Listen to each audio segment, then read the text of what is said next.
Let's start with theories of personal selling. So सबसे पहली जो हमारी थ्योरी है that is AIDAS theory of personal selling. This theory is popularly known as AIDAS, जो कि एक कॉम्बिनेशन है attention, interest, desire, action and satisfaction का, and it is based on experimental theory. This is very common. तो इसके according सबसे पहले जो है कस्टमर की अटेंशन ग्रैब करनी पड़ती है। अटेंशन कैसे ग्रैब होगी?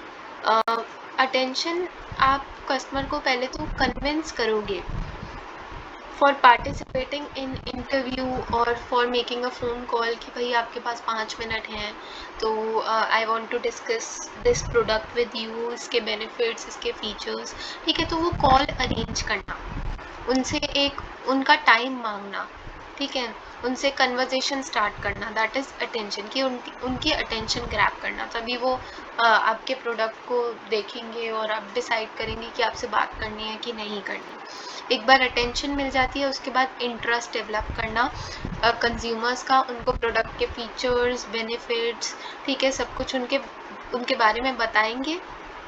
और इवन अगर उनको प्रोडक्ट हैंड ओवर कर देंगे कस्टमर को और उनको कहेंगे कि भाई आप ऑपरेट करके देखो, तो इससे भी उनका इंटरेस्ट इसमें डेवलप हो सकता है, ठीक है। देन डिज़ायर एक क्रिएट हो जाएगा कस्टमर के माइंड में। कस्टमर ने प्रोडक्ट के बारे में सुना, प्रोडक्ट को चला के देखा, ठीक है, तो एक उसका डिज़ायर हो जाएगा कि भाई यार मेरे को ये प्रोडक्ट खरीदना चाहिए। कस्टमर एक बार को सोचेगा कि शायद मेरे को ये प्रोडक्ट की ज़रूरत है, मुझे ये खरीदना चाहिए, ठीक है। तो बस कस्टमर को ये रियलाइजेशन हो गया है, कस्टमर कन्विंस हो गया है कि उसको वो प्रोडक्ट खरीदना चाहिए, उसको सही में वो प्रोडक्ट अच्छा लग रहा है। तो ये वाली स्टेज जो है वो हमारी क्या है? Desire. And this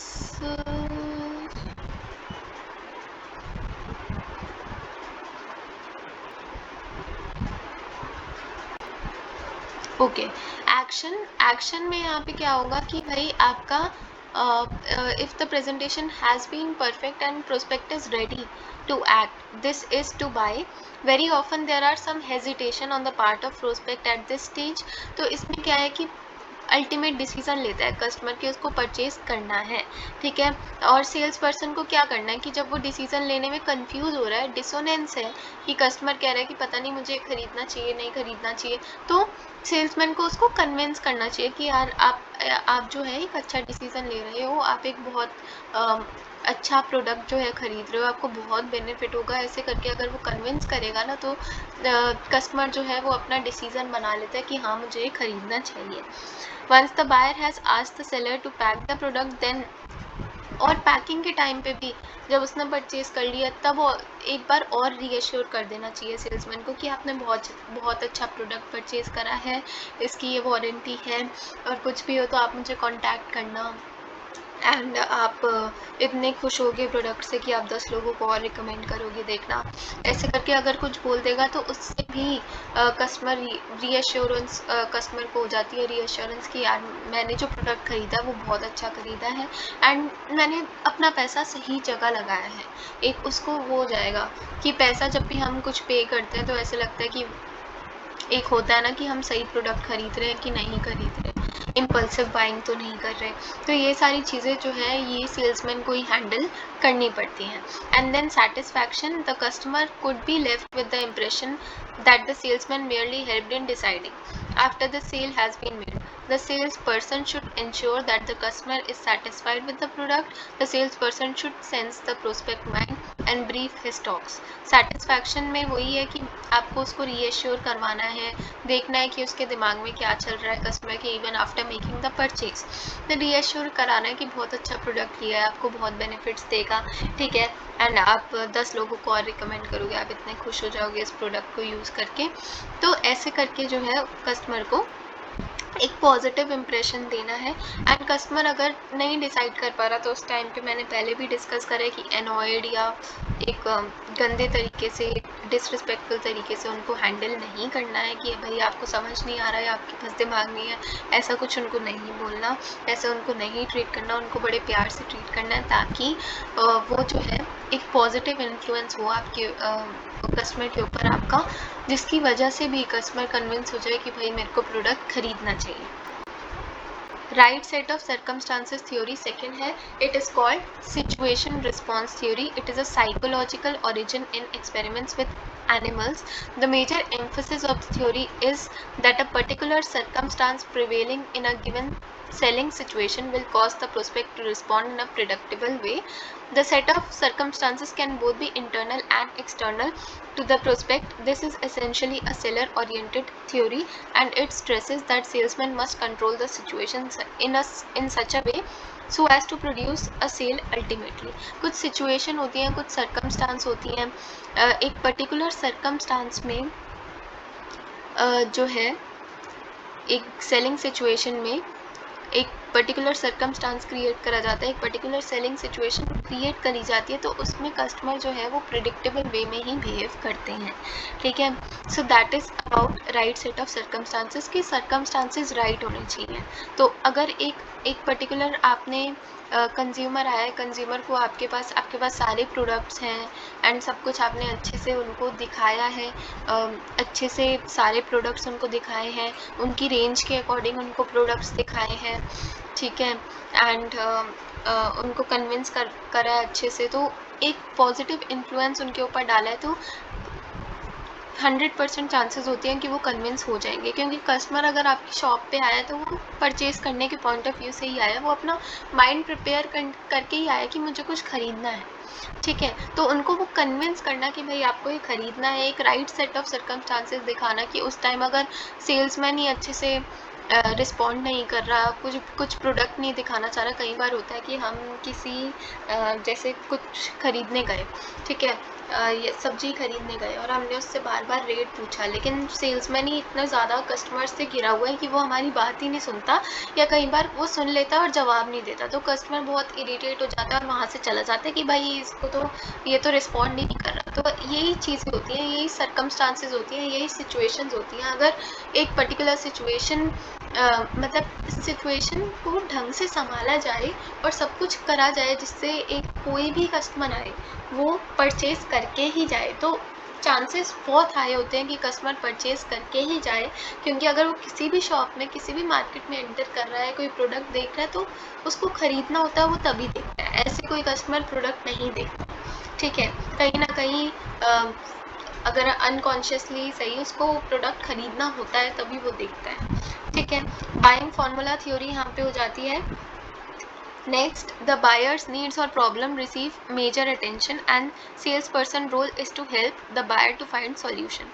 The theory purports to answer the question what thinking process goes in the prospect's mind, the cause, the decision to buy or not to buy. The name buying formula was given to the theory by Strong. The theory is based on the fact that there is a need or a problem for which the solution must be found, which would lead to purchase decision as shown below. ठीक है, whenever individual feels a need, he is said to be conscious of deficiency of satisfaction. The solution will always be the product or service or both, and that may belong to producer or seller. The buyer develops interest in buying a solution. तो basically यहाँ पे buying formula क्या है, इसमें हम ये assume करके चलते हैं कि कोई भी बायर जो सामान खरीदने आया है उसको कहीं ना कहीं कोई नीड से वो डिप्राइव्ड है, कुछ ना कुछ उसका पर्पस है इसके पीछे खरीदने का. एंड वो प्रोडक्ट अगर कोई कंघी जैसे कोम खरीदने आया तो उसका पर्पस है कि उसको कोम करना है. ठीक है, वो उसकी प्रॉब्लम है, तो उसका सॉल्यूशन क्या होगा, वो प्रोडक्ट एक सॉल्यूशन प्रोवाइड करता है. अगर किसी को घर साफ़ रखना है, ठीक है, तो वो मॉप खरीदने आएगा, तो मॉप उसका प्रॉब्लम क्या है कि उसको घर में सफाई करनी है, और उसका सॉल्यूशन क्या है, सॉल्यूशन है मॉप से ही वो घर साफ़ कर पाएगा. तो हर एक प्रोडक्ट जो है वो एक सॉल्यूशन की तरह एक्ट करता है हमेशा. अगर कोई खाना भी खरीदने जा रहा है, कोई मैगी भी खरीदने जा रहा है, तो उसकी प्रॉब्लम क्या है कि उसको भूख लगी है और उसको जल्दी जल्दी कुछ बनाना है, इंस्टेंटली कुछ प्रिपेयर करना है जो वो खा सके. ठीक है, जल्दी से जल्दी जो चीज़ बन जाए, और उसका सॉल्यूशन क्या है, मैगी. तो यही चीज़ है, यही हम सोच के चलते हैं कि बायर कुछ भी खरीद रहा है तो उसके पीछे एक प्रॉब्लम है जो वो फेस कर रहा है, और उसका वो सॉल्यूशन जो है वो ढूंढने निकला है, और वो सॉल्यूशन उसको कैसे मिलता है, in the form of the product that he or she is purchasing. That is buying formula. Next जो है वो यहाँ पे होगा behavior equation theory of selling. This theory is sophisticated version of right set of circumstances, and this theory was proposed by Howard using the stimulus response model and using large number of findings from behavioral research.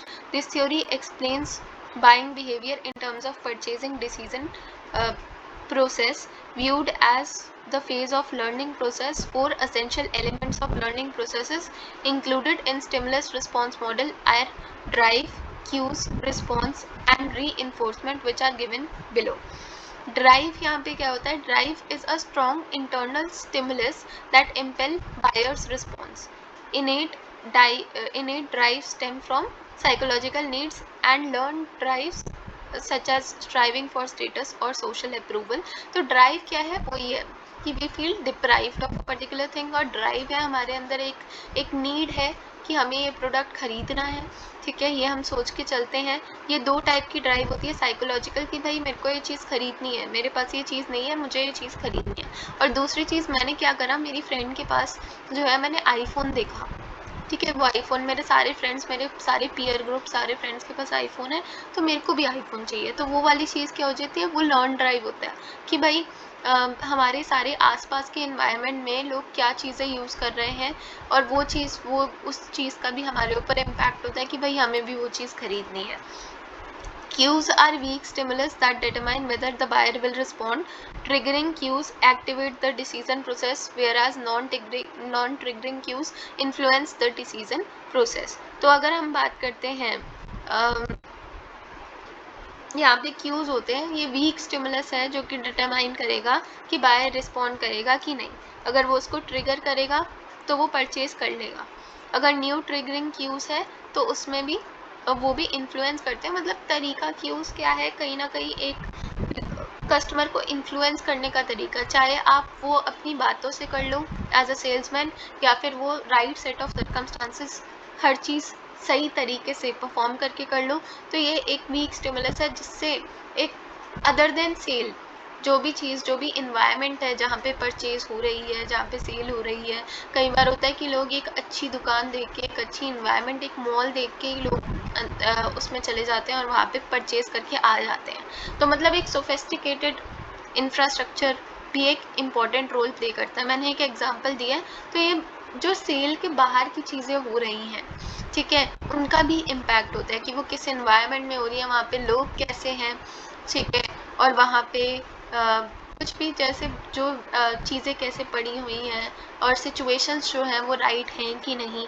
ठीक है, response is what buyer does. Response क्या होगा? जो buyer decision लेगा, या फिर या तो वो पॉजिटिव लेगा डिसीजन कि मुझे परचेज करनी है, या तो नेगेटिव कि नहीं भाई मेरे को परचेज नहीं करनी है ना.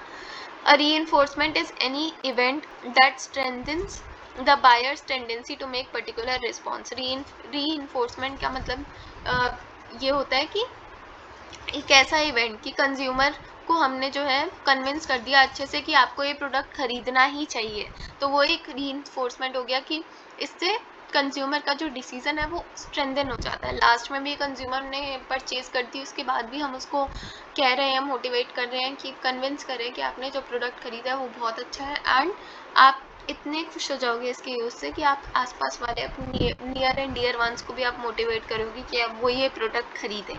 ठीक है, तो that is an example of reinforcement. I hope you are clear with this concept. Howard believed selling effort and buying action variables are multiplicative rather than addictive. Additive. Therefore, Howard incorporated these four elements into a behavioral equation, that is B is equal to P into D into K into V, जहाँ पे P response और internal response tendency है, that is the act of purchasing the brand or a particular brand of a particular supplier होना चाहिए. D जो है present drive और motivation level है. K incentive potential, that is the value of product और brand और its perceived potential value to the buyer. V intensity of cues triggering product और informational. ठीक है, तो ये जो है एक फॉर्मूला उसने बना दिया, होवर्ड ने बना दिया था, एंड दिस फॉर्मूला के अकॉर्डिंग जो है ये सारी चीज़ें उसमें जो है ड्राइव जो भी हमने अभी पढ़ी हैं वो सारी चीज़ें उसको मल्टीप्लिकेट करके हम ये फॉर्मूला जो है, जो 4 चीज़ें हमने पढ़ी हैं उन्हीं चीज़ों को हम मल्टीप्लिकेट करेंगे, मल्टीप्लाई करेंगे, तो ये फॉर्मूला जो है वो हमारे पास आ जाएगा। ठीक है, इंटेंसिटी ऑफ क्यूज V होता है, then incentive potential, value of product और ब्रांड क्या है, ठीक है, in the eyes of consumer, that is incentive potential, present drive और motivational level is D, and response और internal response tendency the act of purchasing brand, कि response tendency क्या है, मतलब ये सारी चीज़ों को अगर हम एक साथ जैसे एक साथ हम इनको साथ में ले आएंगे ना, इन चीज़ों को मल्टीप्लाई करके हम क्या कर रहे हैं, इन चीज़ों को मल्टीप्लाई करके हम एक पर्टिकुलर वैल्यू में इन चीज़ों को डाल रहे हैं, ठीक है, तो वही हमारा जो है बिहेवियरल रिस्पॉन्स जो है, हमारा बिहेवियरल इक्वेशन जो है वो हमारी थ्योरी हो जाएगी कि ये सारी चीज़ें सही होगी तभी कंज्यूमर जो है वो एक पॉजिटिव एटीट्यूड शो करेगा और वो परचेज कर लेगा। I hope you are clear with this concept. Okay, and this topic is over. Do like, share and subscribe my channel for getting more videos and staying updated. Okay, thank you so much.